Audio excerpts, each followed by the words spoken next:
Добро вечер, драги гледачи, во отвореното студио. Јас сум Христо Ивановски, а вечерва ќе дебатираме на темата Законот за јазиците, сабја за Уставот. Разбирате дека насловот е извлечен од народната мудрост, дека јазикот понекогаш може да биде и поостар од сабјата или од мечот. Мои вечерашни гости се професор доктор Кордана Силјановска. Добре дојдовте, професорке. Добре ве најдов. И академик професор Катица Ќулавкова. Добре дојдовте и вие во студиото. Краток вовед, причина зашто ве поканивме е, би рекол, веќе фамозниот законот за употреба на јазиците, кој подолго време се врти во собраниски процедури, на кој одпрвен му беше ставено европско знаменце. Никој не знае, се чудевме зошто е ставено европско знаменце, кога нема никаква врска со европското законодавство, нешто што го потврди еврокомесарот Хан. Меѓутоа, сега повторно се враќа во една процедура чудна, симптоматична во собранието. Пред да почнеме во суштинска анализа зошто и како е тоа направено, би сакал Ќулавкова да ми објасните прво како дојдовте до идеја да се направи ова обраќање за да се повлече во итна постапка овој закон. Имате ли поддршка, имате ли обструкции? Што се случува околу оваа ваша иницијатива, зад која стои Симона Груевска Маđarска? Па добро вечер. Најпрво да кажам, ви благодарам што ме поканивте ве заедно со колешката Силјановска да објасниме некои работи околу оваа иницијатива. Уводно би кажала дека дискусии, истражувања на функцијата и последиците од евентуални нови законски регулативи по однос на јазичните права во Република Македонија по 2001 година беа водени во рамки на МАНУ уште крајот на 2007 година и некаде крај на јануари, 21 мислам отприлика јануари 2008 година, ние како одделение за лингвистика и литературна наука донесовме едногласно ставови за употребата на македонскиот јазик и на другите јазици во Република Македонија. Ставови кои беа целосно поддржани од претседателството на МАНУ, но останаа во фиока затоа што се очекуваше да бидеме известени за процедурата на евентуално донесување на нов закон. Тогаш да се отвори јавна расправа и да кажеме што мисли нашата институција. Но, како што знаете, законот во некаде средината на годината се донесе нетранспарентно, без никаква информација и без јавна дискусија, така што молкум помина таа процедура и тие ставови остана необјавени, не представени на јавноста. Значи, уште од тогаш и јас лично се заинтересирав за оваа проблематика, до толку повеќе што вие знаете дека 6 години јас раководев комитет за превод и јазични права на меѓународниот ПЕН. Тој ист комитет изработи 2006 година, 1996 година,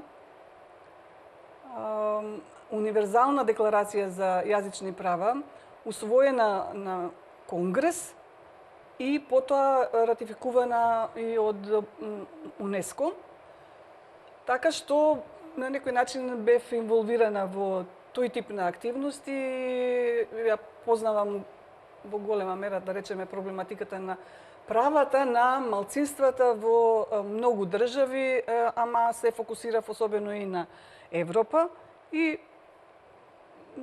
нормално дека ако се човек залага за јазичните права и нивно подобрување на малцински јазични заедници во светот и во Европа, дека ќе се заинтересира и за состојбите во Република Македонија. А штом дискутирате премногу или се отвора прашањето многу често за јазичните права на малите заедници јазични во Македонија, ќе се допира, нели, повратно како рефлекси прашањето за статусот на македонскиот јазик. Сега тука прво да кажам дека ние кога зборуваме за малцински јазик во Македонија, не постои таа категорија според уставот сега. туку постои категорија јазик што го зборува 20% од популацијата, тоа е синоним за националност или народност порано како што велевме или јазик на малцинство. А нема ништо навредливо да се каже за еден јазик Тоа, дека праксата на Советот на Европа е малцински јазик. Малцински, има малцински или и регионален јазик, зависи на каква територија се зборува. Сакам да кажам дека тука нема негативна конотација. Всушност се работи само за функција што еден јазик во рамки на една држава ја има според устав. Значи и еден голем јазик национален во друга држава може да биде на ниво на цела држава службен, а во друга држава да има статус на малцински јазик затоа што таму едноставно такава Токму е тоа една од причините зашто ние не ја ратификувавме рамковната конвенција и ние така. Значи потпишана е, но не е регионални и малцински јазици. Но не е ратификувана. И мислам ова зборува дека ние сме малку оптоварени и фрустрирани како колективитети. И ние македонците премногу обзир да водиме сметка кој термин ќе го употребиме, дури да излеземе надвор од рамките на терминологијата на европската повелба, а помалите јазични и етнички заедници па се чувствителни претерано и тоа создава, знаете како, непотребно една психолошка тензија, а наместо да зборуваме аргументирано такви какви што се фактите. Значи, многу е важно да се свати дека јазични права сите граѓани во нашава држава треба да имаат и ги имаат. И ги имаат не само од после 2001 година, ги имаат уште од формирањето на Република Македонија во рамки на Југославија. Дури имаше периоди кога тие беа мощне, широки и либерално поставени. Значи, не е табу тема употребата на албанскиот јазик или на другите јазици на малцинствата. Уставот од 74 година тоа го дефинираше, потоа се презема 91 и така натаму, но Не сакам да кажам дека, знаете, да речеме, ако појдеме од тоа што најчесто ни се замераше овие денови на писмото, кое не само што е добронамерно, туку е и прилично фактографско, таксативно, со правна една сурова, да кажам, сирова терминологија и реторика. Ад хоминем. Да, ни се замераше дека или одговорот беше и прашањето што се поставуваше, ама знаете и ние имаме право или албанците имаат право на јазични права и да си го зборуваат својот јазик. Па тоа никој не го оспорува. Значи, одговорот на тоа е дека не само што не се оспорува, туку напротив, ние негуваме како држава многу убави закони и практика и во образованието, и во културата, и во медиумите, и на локално ниво, и на централно ниво во последните неколку години на правата на албанската заедница, но и на другите заедници. Значи, не станува збор дека нешто се одзема или бараме да им се редуцираат некои права, туку само сакаме сега, бидејќи постојано ескалираат тие барања, да видиме дали овој нов закон нуди нешто по однос на подобрување на ситуацијата на план на јазични права или излегува воопшто од рамките на јазичните права. Вие кажавте една од димензиите која јас сакав да ја потенцирам, а тоа е што во една колумна го кажав, македонскиот ГУЛАГ е игнорирањето на интелектуалците, односно на експертите. Тие може да кажуваат што сакаат, меѓутоа тие се игнорирани, практично се елиминирање, не постојат. Тоа е во континуитет, да речеме, од 10 на 15 години се случува и не би сакал да верувам дека сега со оваа транзиција понатаму ќе се продолжи тоа игнорирање. Во конкретниот случај на што вие го предлагате како иницијатива, како експерти. Ние немаме други експерти, тоа сте вие, се знаеме кои сме и така натаму. Ви вреди зборот, имате жина, пишувате во странски исписанија, анализирате. Две клучни поенти се во однос на овој закон, кој е вратен во друга процедура. Дека излегува од духот на Охридскиот рамковен договор за унитарна држава и го крши, односно е неуставен. Може ли да ни образложите, професор Силјановска? Да. Јас пред да зборувам за дали е уставен или неуставен, ќе напоменам дека Уставниот суд е надлежен да ја оценува уставноста на законите, меѓутоа Во уставното право постои така наречената научна интерпретација на Уставот, а не само судска интерпретација, и таа е материјален извор на уставното право. Значи, би сакала само околу отвореното писмо. Зошто? Пред да ви одговорам на прашањето. Зошто отворено писмо? Заради затворената врата на собранието. Ако една влада пред секој збор го става и го потенцира поимот реформска, очекував по толку години затворено собрание за дебата, за public hearing, дека реформата ќе се состои во инклузивноста на собранието и немаше да има никаква потреба од отворени писма, ако овој закон одеше во редовна, а не во скратена постапка. Тогаш ќе имаше расправа, дури можеше да се одлучи, да се организира и јавна дебата, и тогаш сите оние на кои јазичните политики и почитувањето на Уставот им се вокација, ќе можеа да се изјаснат. До тоа, за жал, не дојде, и јас во стартот би сакала, за да нема недоразбирања, само да прочитам од деловникот еден член, бидејќи деловникот, законот и Уставот не се само за правниците, туку се за граѓаните. Зошто таква реакција од нас? Имено, нашиот деловник е проевропски ориентиран и има одредби за усогласување на македонската легислатива за хармонизирање со онаа на Европската Унија. И изрично вели дека кога предлогот на законот содржи одредби со кои се врши усогласување со правото на ЕУ, во воведот се наведуваат податоци за изворниот акт на Европската Унија, понатаму со полн назив, број и датум. Со предлогот на законот се поднесува и изјава за усогласеност, потпис на надлежниот министер и јасно наведување на правниот акт на Европската Унија со кој е извршено усогласувањето. Изгора, ако предлогот на законот не е подготвен во согласност со ова што го прочитав, председателот на собранието, пред да го достави до пратениците, ќе побара од предлагачот да ги усогласи одредбите со одредбите на овој деловник. Ако предлагачот не го дополни предлогот на законот во рок од 15 дена од барањето на председателот на собранието, се смета дека предлогот на законот не е поднесен. Отворете го законот, нека го отвори било кој граѓанин, ќе види дека да, европско знаме има, и тоа има убав изглед европски, меѓутоа одредбите од деловникот не се почитувани. Значи, местото на овој закон беше во Комисијата за политички систем и законодавно-правната комисија, а не во Комисијата за европски прашања. Процедурата за овој закон требаше да биде редовна, а не да биде скратена. Изгора, во стартот морам да го коментирам името. Закон за јазици. Да, заради јавноста ќе кажам, постои закон со ист наслов во Финска, во сосема друга историска генеза, и постои ваков закон за употреба на јазиците на Косово.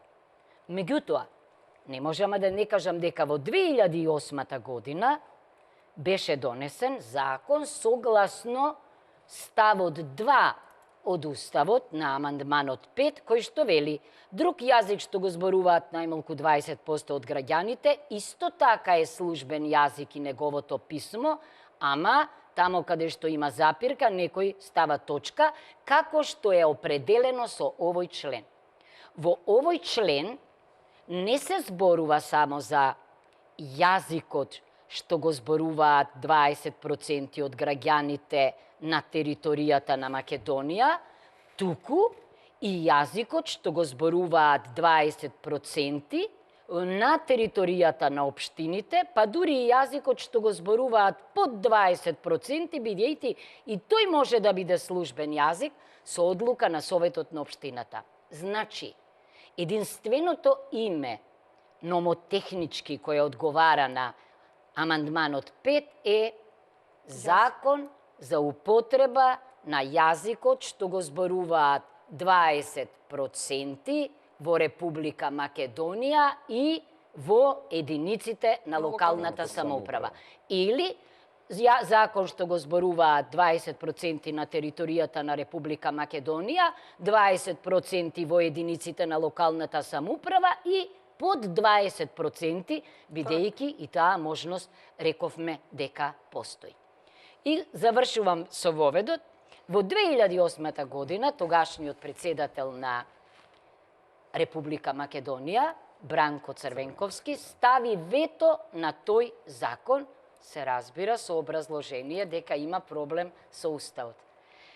Да се надоврзам на вашето прашање. Ако тогаш имаше проблем со уставната рамка, замислете што се случува тогаш со овој текст на закон. И затоа ние во отвореното писмо го повикавме и председателот на државата. Тоа беше. Ова е сосема коректна забелешка и јас одам во таа насока, да не кажам дека сум пристрасен, но ете размислувам. Ако владата, како предлагач на законот, нуди закон кој сака да го протне побрзо да помине со европско знаменце, значи фолира или фалшира, како сакате кажете, имате собрание, законодавниот дом, значи извршната власт и законодавниот дом, кои тоа го ставаат во процедура, па заради притисокот од еврокомесарот Хан, кој вели јавно ова не може да оди како аки комунитер, затоа што не може да оди. Тогаш имаме ние внатрешен проблем. Се кршат закони, се крши устав. Проблемот е со владењето на правото и проблемот е со приоритетите.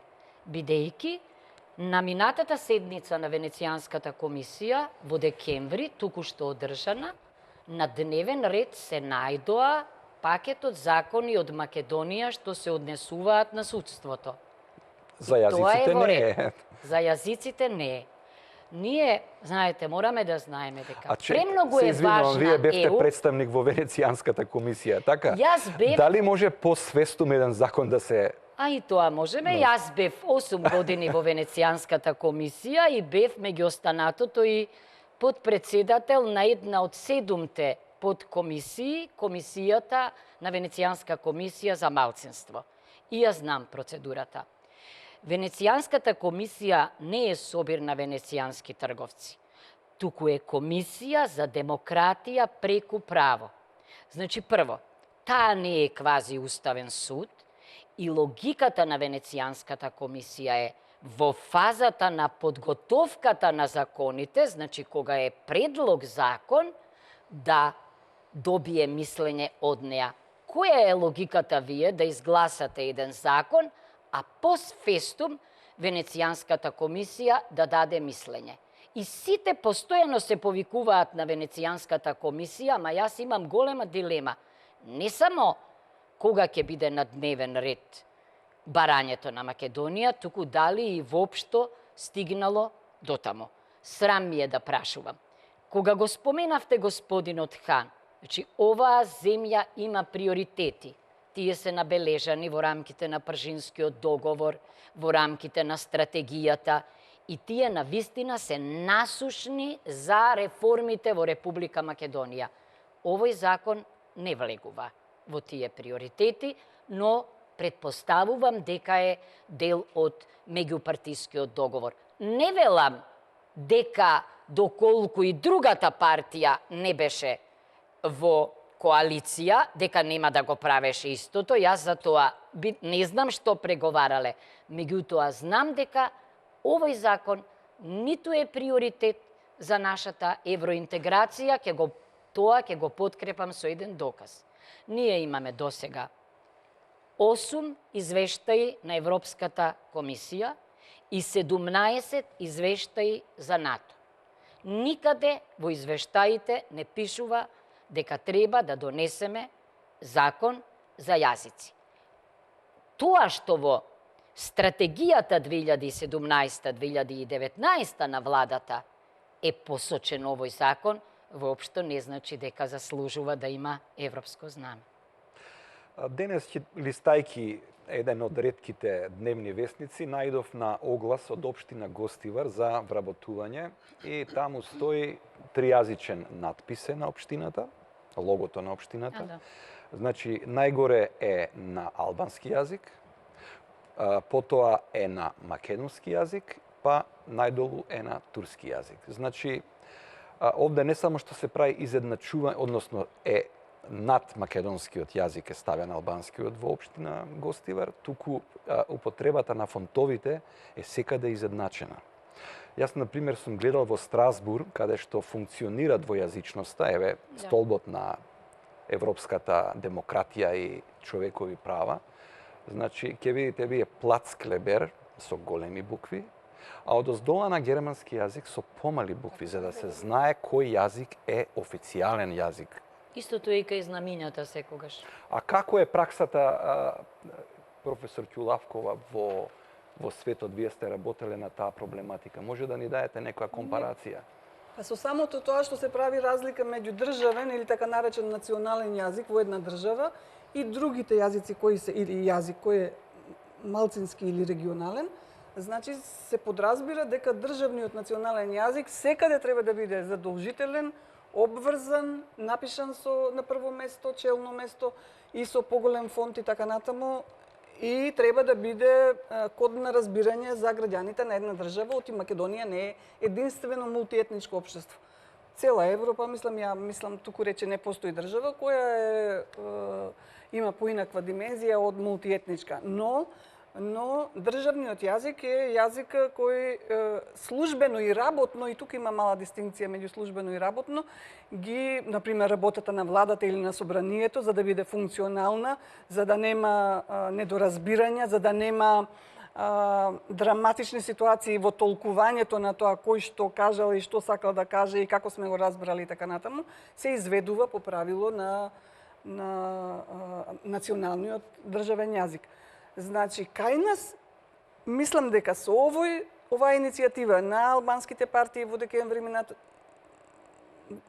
минатата година се воведува и реторика и атмосфера на некаков ултиматум, на ултимативно барање да се под претекст на големување на јазични права, всушност да се излегува од рамките на Уставот и да јазикот на 20% популација всушност се наметне како втор едноважен државен јазик. Бидејќи они поаѓаат во нивната декларација од ставот дека албанскиот народ во Република Македонија, албанската заедница во Република Македонија, има карактер на конститутивна нација. Според Устав, вие знаете, според преамбулата, само македонскиот народ се именува како народ, сите други заедници и етноси се именуваат како делови од народ. Но веќе, значи, се пренебрегнува и преамбулата на Уставот и со претензијата да делот од народ албански се добие статус на нација која е конститутивна на државата, се бара и автоматски и јазикот на таа нација конститутивна да има карактер на втор државен јазик. Вториот државен јазик, како да ви кажам, не е проблематичен кога навистина во цела Република Македонија би живеела втората заедница. Народ сепак е лоциран, нели, територијално во одредени подрачја или градови, без оглед на тоа, мислам, што Законот за територијална реорганизација 2004 придонесе до конфузијата на тој план. Етничкиот шестак, ние така го викавме тоа кога се кроеа. Така, мислам дека е тоа една од причините зашто се граници. Така. Но значи нема елементи за да се бара тој втор јазик да биде државен јазик на територија на цела Република Македонија, што ќе рече сите да го учат, сите да го зборуваат и паралелно двојазично се да се преведува и така натаму. А овој закон токму тоа го бара во смисла на двојазична архива, двојазични записници, двојазични постапки, дури во ситуации кога само едно лице е од друга националност, нели? Да се добива двојна и процедура и архива, двојазични сајтови и така натаму. Значи дека со тоа што се постави овој закон нелегално, како да кажам, не е во ред што се постави како закон кој треба да се носи во итна постапка и како приоритет со европско знаменце, што повлекува дека може да биде донесен со минимално мнозинство. Така.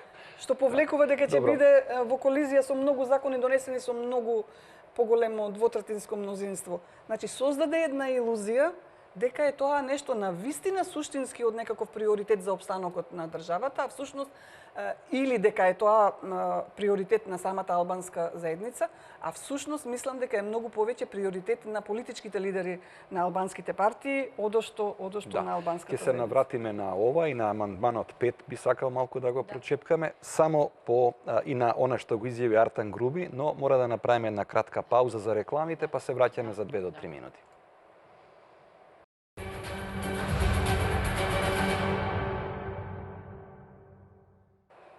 Еве не повторно во студиото со кај што запревме со изјавата на пратеникот на ДУИ Артан Груби, кој кажа дека законот треба да се усвои без прифаќање на ниту еден амандман во предложената форма, што поскоро.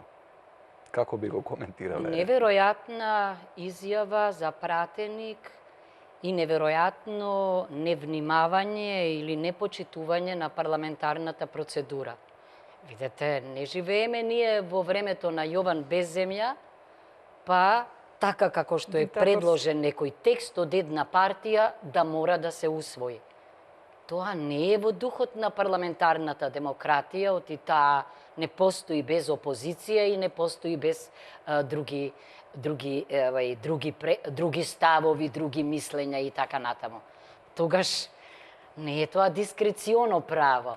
Значи, законот е акт за регулирање на општествениот живот, тоа е општа правна рамка.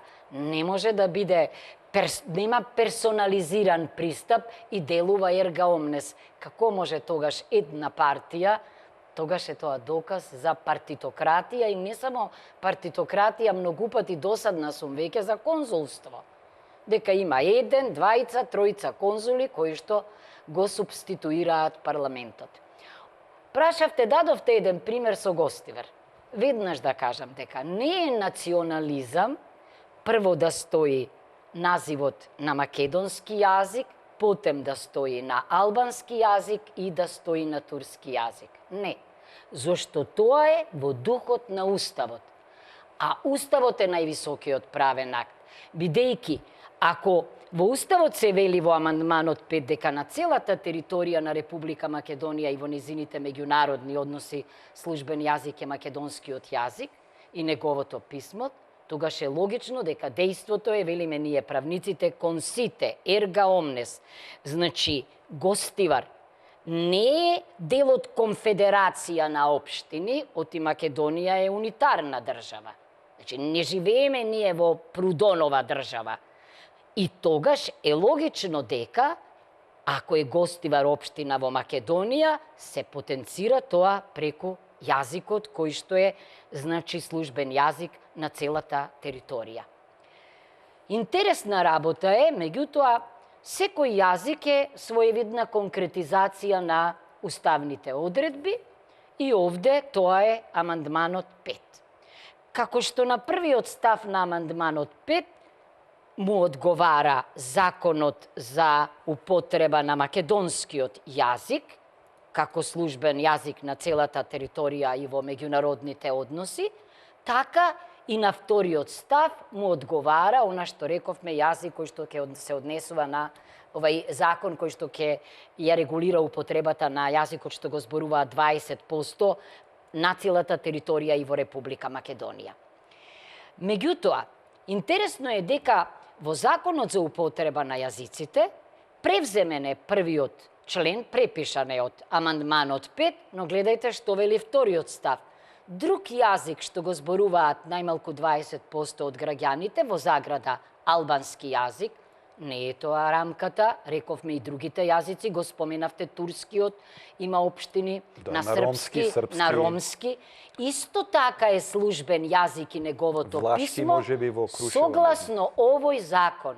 Замислете, Несогласно амандманот 5, несогласно Уставот, туку согласно овој закон, што е спротивно на членот 51 од Уставот, кој што вели дека сите закони морат да бидат во согласно со Уставот. Значи, не може овој закон, кој што се носи со 40 гласа, во кој мора да има и мнозинство од заедниците што не се мнозинство, замислете, да регулира материја, не баре е уставен закон или устав, и да содржи одредба која не е во согласно со Уставот. Не може да има карактер на устав. Згора, со овој закон се регулира материја која што е веќе регулирана од областа на јазичните права, во Законот за кривична постапка, во Законот за граѓанска постапка, во Законот за управна постапка, во закони за судски совет, во Закон за судови. Тоа се закони што се носат со квалификувано, односно со двотретинско мнозинство. Која е логиката сега, вие во еден омнибус закон, да дислоцирате одредби од закони што се носат со квалификувано мнозинство и да напишете не во преодни и завршни одредби, туку во посебен член 23 дека во рок од 6, значи, вака пишува, во рок од 1 година одредбите од другите закони се усогласуваат со одредбите на овој закон. Невозможно нешто, мислам. Ова е испротивно на рамковниот договор, бидејќи неколку пати сум кажала дека творците на рамковниот договор во точката 8 зборуваат не за закон за јазиците или за закон за употреба на јазиците, туку за закони што се однесуваат на употребата на јазиците. Значи во плурал. Зошто? Зошто знаат дека во законите што ги набројав имаат различна тежина одредбите што се однесуваат и на јазичните права. Значи, грешката е направена уште во 2008 година и тогаш некои од нас реагираа дека нема потреба од донесување на посебен закон, но секогаш кај нас се вели се што не е забрането со Уставот е дозволено и така дојде до донесување, значи, на овој посебен закон.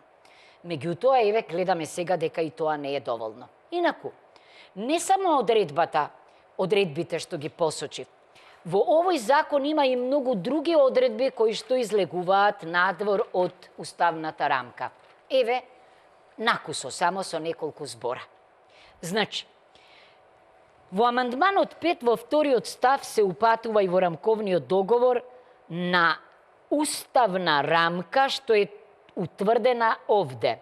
Во таа уставна рамка влегуваат личните документи на граѓаните, се уредуваат, се издаваат, значи, на македонски јазик, како и на јазикот што го зборуваат 20%. Тоа е завршена работа. Понатаму се вели дека било кој граѓанин кој живее во единица на локална самоуправа, во која најмалку 20% зборуваат службен јазик различен од македонскиот, во комуникацијата со подрачните единици на министерствата може да го употребува и тој јазик, а одговорот ќе биде покрај на македонски и на тој јазик.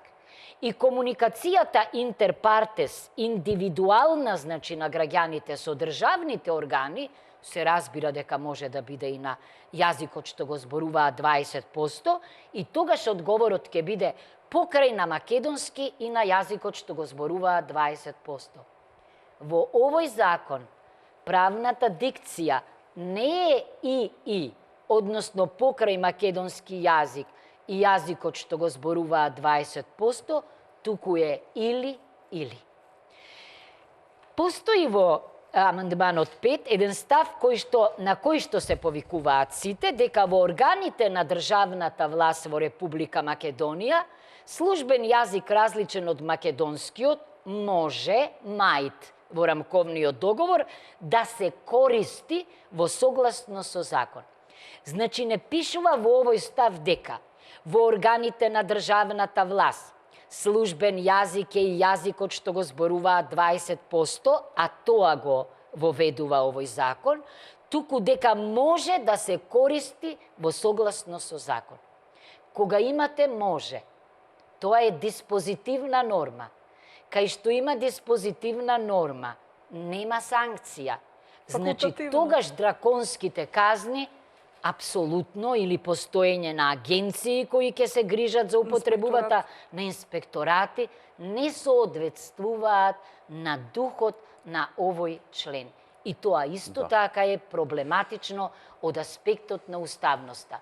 Да не говорам за оние фамозни одредби, натрапник ние ги викаме одредби, бидејќи вие морате одредбите да ги лоцирате во закон, кој што може да се подведе под насловот.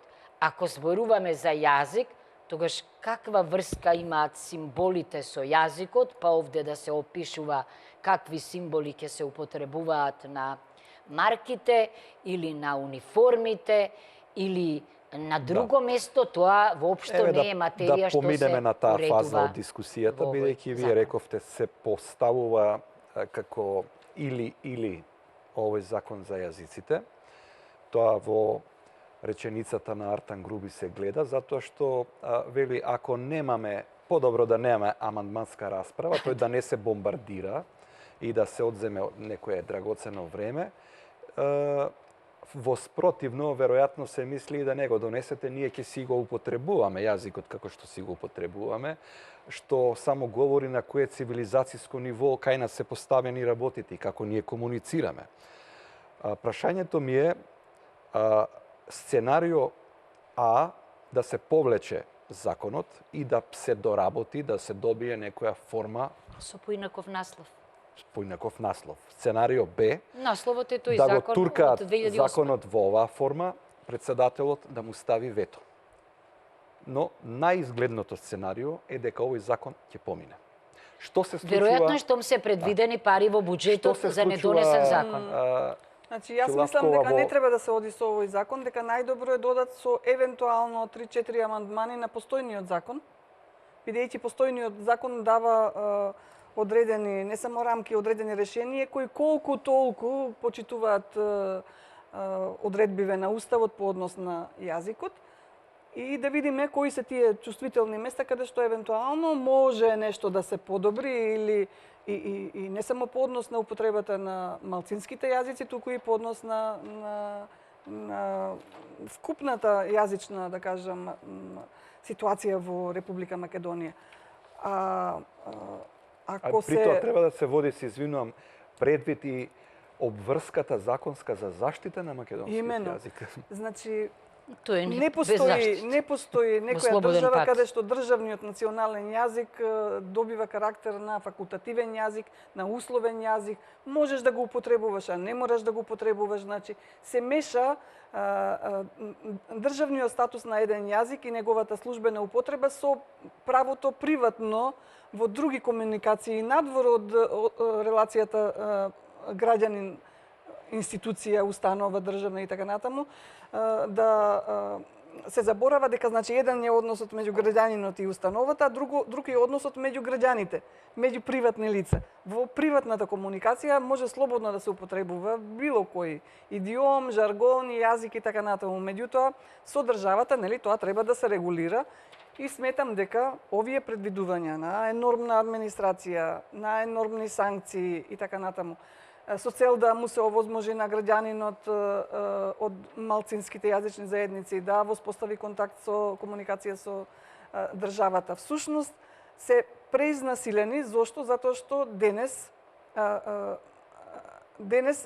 може единечно еден граѓанин и во било кој град или село да побара некаква услуга, некој формулар, некој документ личен и така натаму, тоа не мора да го направи службеник кој што ќе преведува или кој што на лице место или кој и да има администрација лекторска, преведувачка и така натаму во секој село и во секоја општина. Зашто тоа може се по електронски пат да се остvari. Добро, како вас ви се чини ова работа? Применлив е ли овој закон како ваков во ваква форма? Да се разбереме. Веќе од 2008 Не, дали е овој закон применлив? Ќе може ли да се применува комплетно. Значи, дел од регулативите што ги предвидува овој закон веќе се практикуваат во судството. Веќе македонскиот јазик не е задолжителен за младите ученици во основно образование. Веќе младите албанци кога доаѓаат на факултети не го познаваат македонскиот јазик, не се должни дури ни да го познаваат кога се вработуваат во администрација. Значи веќе се чувствуваат последиците од ваквиот паушален однос према регулацијата на јазичните права на помалите заедници, но овој цел комплекс на агенции, инспекторат и санкции кои се ги предвидува овој закон е нешто кое навистина вџашува и го става повторно македонскиот во неравноправна позиција, но за мене за ниту еден јазик не треба да има такви драконски казни и такви структури, државни институции кои ќе се занимаваат со контрола, инспекција и казнување, ме разбирате? Ако нема за македонскиот, зошто би имало за било кој друг јазик? Мислам дека политиката треба да се сврти во насока на културна и образовна политика и мотивирање на секој поединец граѓанин да го учи јазикот на соседот, јазикот кој што ќе му треба на работното место, нели, јазикот кој ќе му биде потребен во професијата и така натаму, а не да се приморуваме да употребуваме јазик на малцинство или Да, меѓутоа целата филозофија, видете како е, со овој закон одат и други работи кои само кажуваат дека патоказот е отфрлање на мултиетничкиот карактер како наша придобивка, традиција и како сакате кажете. Така. И одење во бинационален концепт, двете најголеми заедници, републиката, имате консоцијација. ансамбл на албански државен културно-уметнички ансамбл кој ќе ве представува во Шкотска на турнеја и тие ќе се прашуваат од албански културен, од каде е тој, што е тој. Наместо да се направи албанска заеднички филхармонија од република имате во Република Македонија и така натаму. Не, имиджот на Република наместо Македонија заеднички национален ансамбл, заедничка филхармонија, тоа е интеграција. Околу, само ако ми дозволите, околу дали може да се спроведе, ќе доведе до парализа. Јас не сум чула да има влада која што функционира со преведувачи.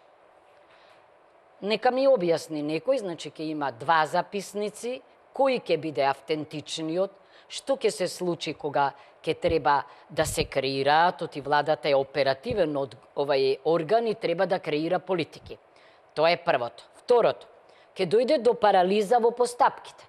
Оти овде пишува дека во судските, управни, извршни, предистражни постапки, парнични, вонпарнични, значи било кој службен јазик, сега пак било кој, тоа значи или македонскиот или албанскиот, може да се користи.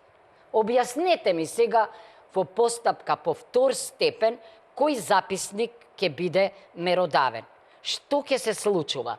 Тоа отстапува, значи, од она што е во рамковниот договор, бидејќи во рамковниот договор во 6.7 се вика во кривичните и во граѓанските постапки на било кое ниво, било која обвинета особа или било која друга странка има право на превод на државен трошок на сите действија, на сите документи во согласно со релевантните акти на Советот на Европа. Овде тоа не го пишува. Значи, овде пишува нешто сосема друго. Дека има двојазичност и тоа сигурно ќе доведе до голема конфузија во спроведувањето. Кога ги споменав органите, точно во рамковниот договор, која е логиката, ако да речеме творците на рамковниот договор сакале и во собранието да има двојазичност и во сите државни органи, зашто пишувало дека значи, пратениците можат да се обраќаат на пленарните седници и работните тела и на јазикот што го зборуваат 20%. Обраќање не е исто може да се може. Значи, повторно е тоа диспозиција. Некој сега им наметнува мора. Истото е и во судот. Значи, тогаш ќе има санкција ако не се случи ова, дури ако еден член во постапката е припадник на албанската заедница, се Цела мора да постапка. биде двојазично. Значи, тоа е наметнување. Може би некој ќе рече, разбирам македонски, сакам да биде на македонски, ве молам сите документи и активности да се преведуваат. Ама тогаш санкцијата секогаш се подразбира, бидејќи ќе биде обвинет, овде има казни и за правни лица, и за поединци, доколку не го почитуваат законот. Значи, ова излегува не само надвор од рамковниот договор, излегува и од амандманот 5. Изгора уште, ако во амандманот 5 вели дека во органите на државната власт може да се користи, овде одеднаш сега, покрај државните органи, наброени се фирми, предпријатија, замислете, значи, правни лица, со јавни овластувања, агенции, дирекции. А знаете ли што значи тоа? Да, на територија на цела држава. Тоа ќе ја блокира и економијата. И сега граѓаните не знаат, ама овде на законот му претходнат суми кои се за размисла. Од типот дека 106 милиони денари за 2018, 16 милиони денари за 18 и 20 член, 90 милиони денари за различни буџетски корисници и така натаму и така натаму. Значи, тоа е нешто што мислам дека македонскиот јазик ќе доведе до нефункционална држава или до парализирана држава. Добро, ја заокружиме и оваа фаза од дискусијата со констатацијата ваша дека закон ќе донесе конфузија, ќе се изгубиме во преводот. Кратка пауза за реклами, се враќаме повторно со завршните поенти.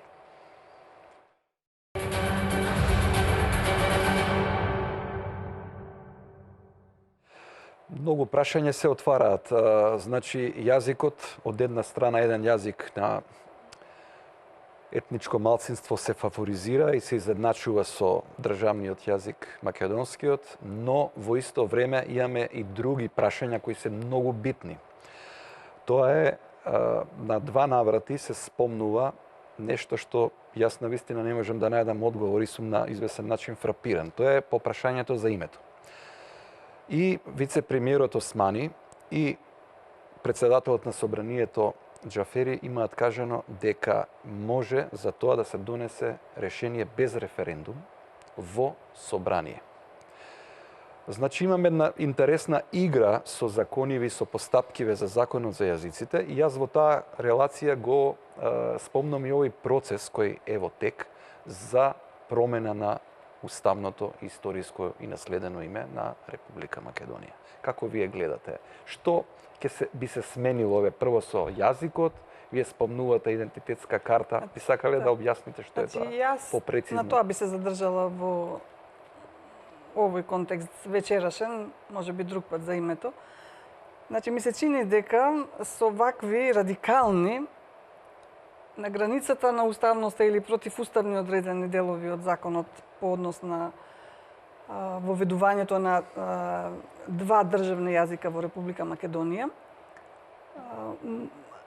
ќе се дојде до тешки, непоправливи последици. Зошто? Затоа што се менува структурата на државата и на незините органи, на незиното функционирање, што ќе се рефлектира и на имиджот, на сликата на Македонија и на незиниот идентитет во меѓународната јавност, а бидејќи сме во процедура, нели, во постапка на евентуално договарање да ќе го за промена на името или задржување на постојното име, би можело, бидејќи ја менуваме, нели, ги менуваме елементите на идентитетот на државата Република Македонија со двојазичноста, со бинационалноста, тоа истото да се рефлектира и во личната карта на Република Македонија во Обединетите нации, која во моментот го задржува, нели, јазикот и народот како конститутивни и како репрезентативни за македонскиот државен идентитет, но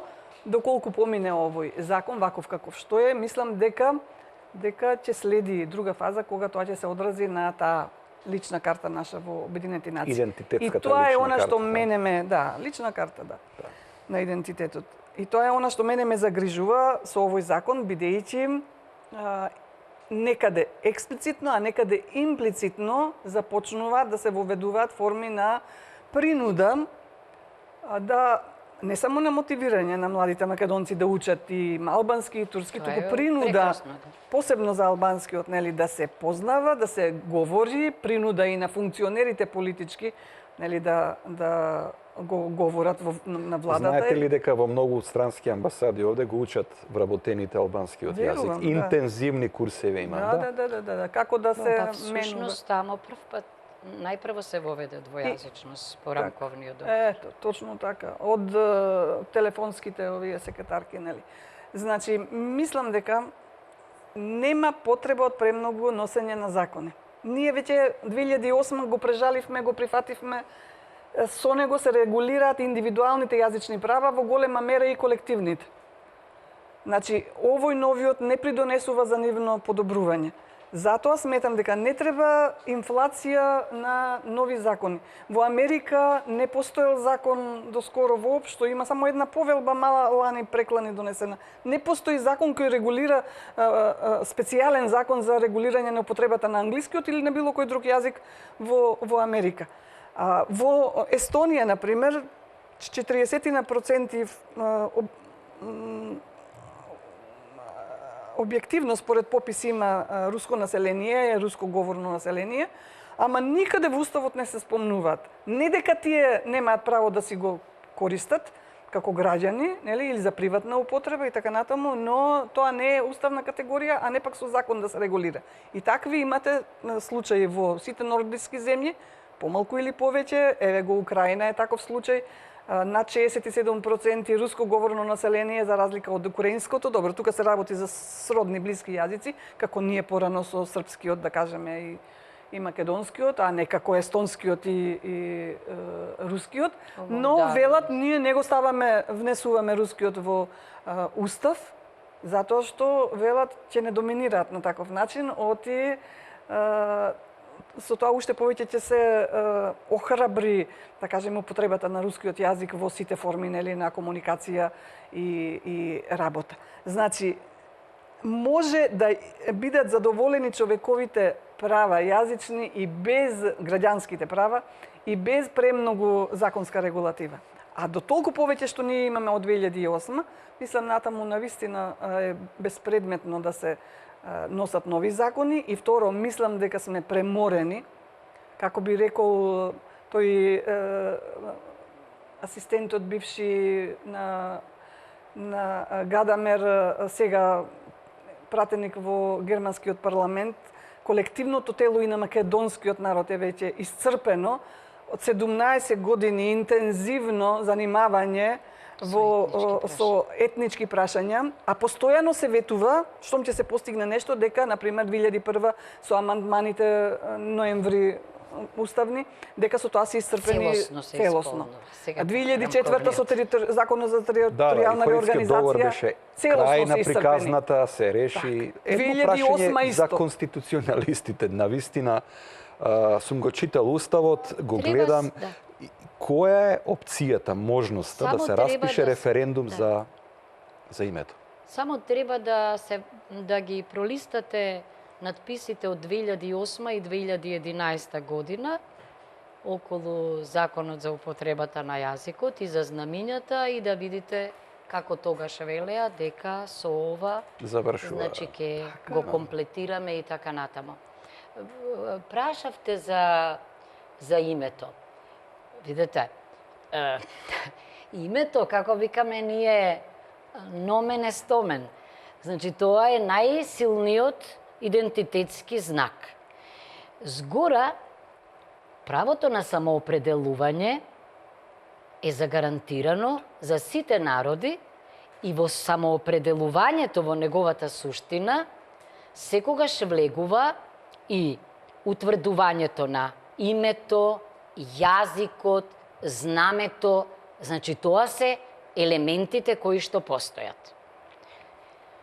Кога велите референдум или собрание, прво, името Република Македонија не го донело собрание некое, туку и ниту е уставно име само, туку е неразделно од името на македонскиот народ, кое што претходи на создавањето на македонската држава. Јас не сум имала избор. Значи, сум го наследила од многу претходни генерации, ниту вие сте имале избор, и тоа е дел од идентитетот.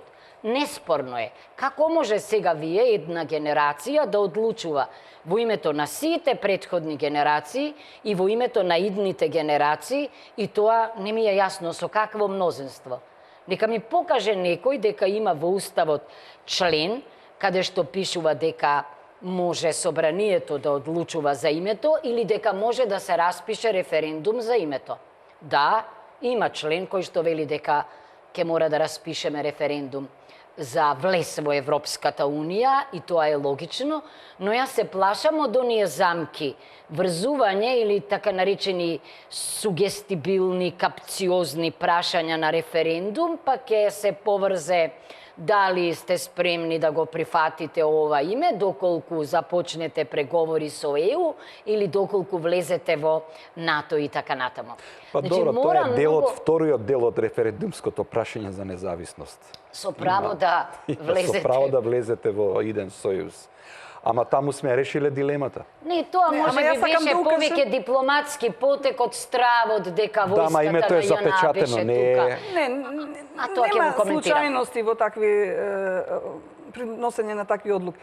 Во секој случај би сакала да укажам на еден аспект на името на државата, на било која држава, па вклучително и на нашата. Името на државата на Република Македонија од Втора светска војна наваму, значи се менило од Социјалистичка Република Македонија, Народна Република Македонија, па Социјалистичка, па Република. Ама има континуитет. Има континуитет, се разбира. Мислам, тоа не се одразило автоматски на идентитетот на тоа кој ја представува таа држава во смисла на конститутивен народ, нација и државен јазик. Сега ние ги поместуваме прво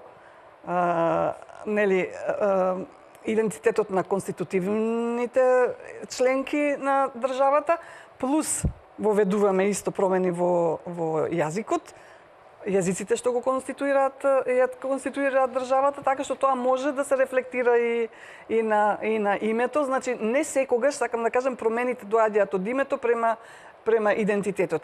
Значи, идентитетот е едно. Идентитетот е култура, јазик, традиција, антропологија, религија, меѓу другото, значи, така. Колективна меморија, преданија и така натаму. Додека влегува тука во игра и само перцепција и како и другите не перципираат, нели? Значи, и тоа е многу важно. Додека името на државата обично се поврзува со режимот кој владее во една држава, со такви некои околности, значи да не по секоја цена ги изедначуваме. Ама знаете што е битно во оваа историска линија? Македонците никогаш самите не си го смениле името. Значи, тие биле Македонија, Македонија прима, Македонија секунда и та. Меѓутоа, Румелија, не самите не си го смениле Македонија во Румелија. Имено, да. Други. Во овој случај, притисокот е кон македонците, овој пат самите да си го сменат името. Тоа е... Само ти ви кажам дека ние како македонски пен центар, кога јас бев председател на македонскиот пен, донесовме една прекрасна резолуција, се советувавме со врвни експерти од меѓународно право, со Игор меѓу другите, и ја испративме таа резолуција за задржување, за постапките како треба да си го задржиме името во рамки на Обединетите нации. Бидејќи сме преседан, нели? Сме лишени од правото на самоопределување и сме лишени од правото да ни се почитува постојното уставно име. И тоа го испративме и до нашите државни власти за да покренат иницијатива и го испративме до сите инстанции во Обединетите нации.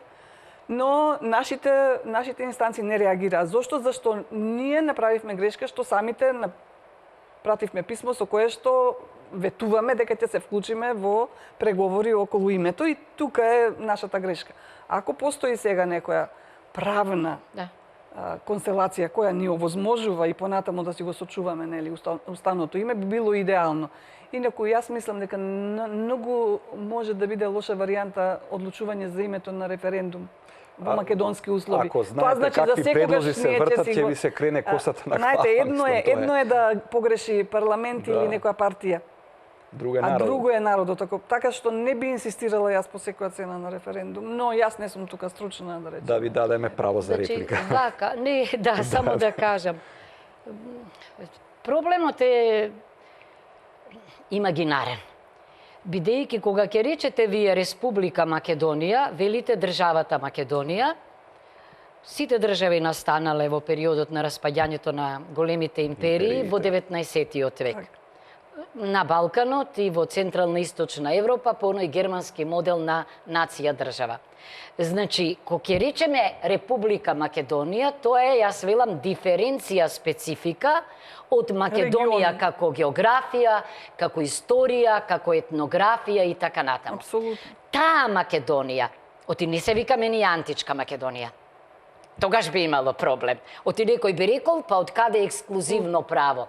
Значи, античкото, античка Македонија или античкото наследство не е ексклузивно право ни на Грција, ни на Македонија, ни на многу наши соседи, оти антиката не е ексклузивно грчка. Така. Проблемот е што во методолошки, во меѓународното право, вие не споредувате и различни ентитети. Нелогично е да споредувате регион, територија, Централна, Западна, Источна Македонија со држава.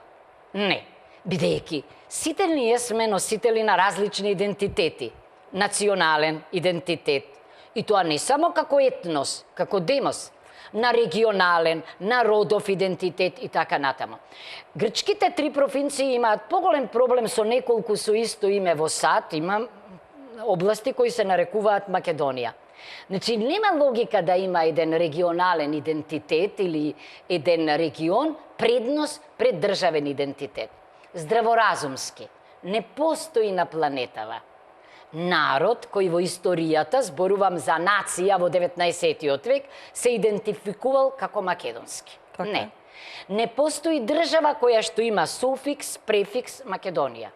И има Обединето кралство кое е композит на Great Britain and Northern Ireland и се замислете да бара Британија, да бара Обединетото кралство од Република Ирска да го смени името заради Алстер, односно заради Северна Грција. Кога прашавте вие како, значи тоа е таа конфузија. Јас сум смешна. Меѓутоа, за мене најдобра одредница би било Демократска Република Македонија, и ве кажувам, значи јас мислам дека е најдобро да се сочува континуитетот на Република Македонија, зашто тоа е нешто што одасно до денеска обстојува. Може нешто да додадете, не знам, ама тоа мора да остане. Точно така. Во спротивно, значи ние зборуваме... Може ли, ако ми дозволите, нешто што би сакала да го кажам еве во овој контекст. Не сум слушнала досега во овие децении од како се преговара или разговара за името на Република Македонија, да се предочи на грчката страна, но и на меѓународните фактори, дека Република Грција како држава во мигот кога се конституирала, кога си го напишала и усвоила уставот во преамбулата, никаде не спомнал, не го искористила правото да се идентификува низ македонскиот идентитет. Јас сум рекла кој низ е толку античките важно, македонци. зашто не Не го се зеле. спомнува името. Немаат на пари, немаат во филмови. Не се спомнува името. Вели сме се викале Хелени, сме се викале Ромеи, после тоа почнале да не викаат Грци и така натаму. Тие три имиња во оптек. Ама никаде не велат ние сме. Значи, они го искористиле своето право и веќе немаат право на повторна шанса. Катица, и нешто друго. Современи извонредни експерти, англиски, исто така велат кога зборуваме за идентитетот, дека многу важно е да пронајдете во песмите, во книгите, кога ќе ми најде некој дека има име Македон, Македонка, плачам за Македонија, умирам за Македонија, тагувам, тоа е со стотици години и повеќе наназад. Значи тоа е поштенски марки, така, монети, пари, така натаму. Носи, значи ќе најдете, зборуваме за тоа. Јас кога сум смешна и цинична велам, најлесно ќе се реши проблемот ако Она што се нарекува денеска Централна Македонија, Западна Македонија, Источна Македонија во Грција, се нарече Грчка Западна Македонија, Грчка Централна Македонија, Грчка Источна Македонија, оти тогаш имаме разлика. Значи, ако доаѓа до компромис, компромисот треба да биде на обете страни. Оти, да, ке рече некој, епа Македонија во 91 година врз основа на правото на определување се отцепи, ама вие го загатнавте што е се прогласи врз основа на референдум за самостојна и независна. Во референдумското прашање основното е дали сте за самостојна и независна Република Македонија на еден референдум со фантастичен резултат. Так. Значи, овие автори што ги споменувам, велат дека и пресудата во Хаг на некаков начин може нашите преговарачи, а тие се дипломати, нашиот министер за надворешни работи исто така беше преговарач, извонредно ја знае оваа материја, значи би требало исто така да укажат на овие прашања.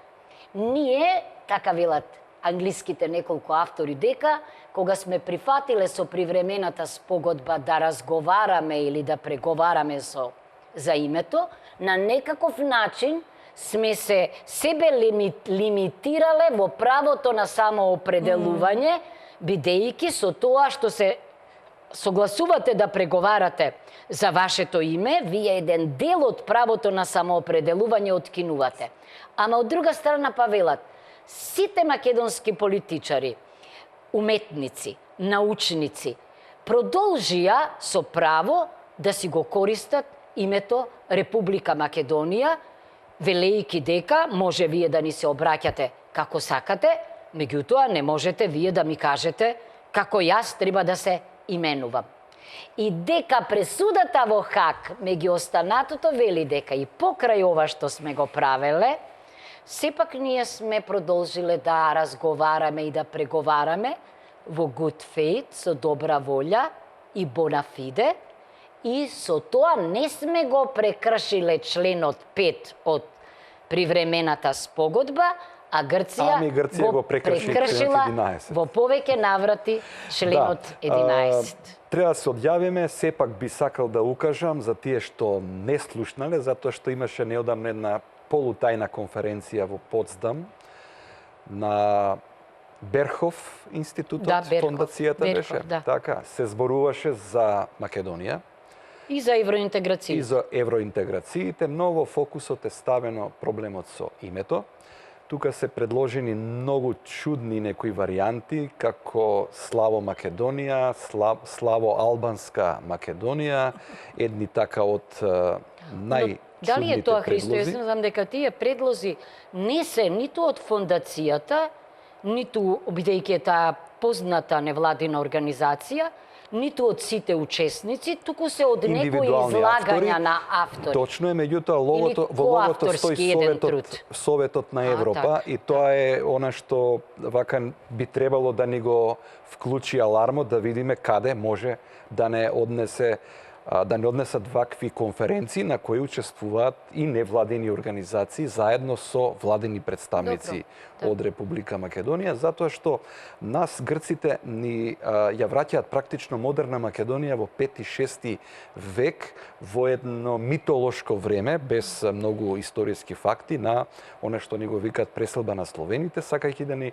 става словенски идентитет, што после 1000 години навистина е далеку од...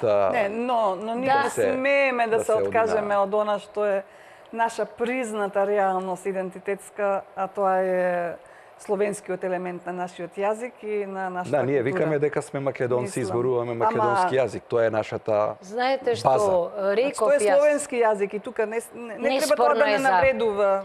Но ова што го загатнавте, видете, споменавте некои автори, ама други автори пак велат дека во 21-иот век е смешно вие да тврдите чиј бил Александар Македонски, бидејќи Тоа е дел од цивилизацијата. И јас морам да кажам, имам големи резерви за изразот антиквизација. Тоа е и во одлуката во Хаг кажано. Бидејќи антиквизацијата има логика во САД. Ама во земја во која газите по антика, каде што ќе зачекорите, тоа нема логика.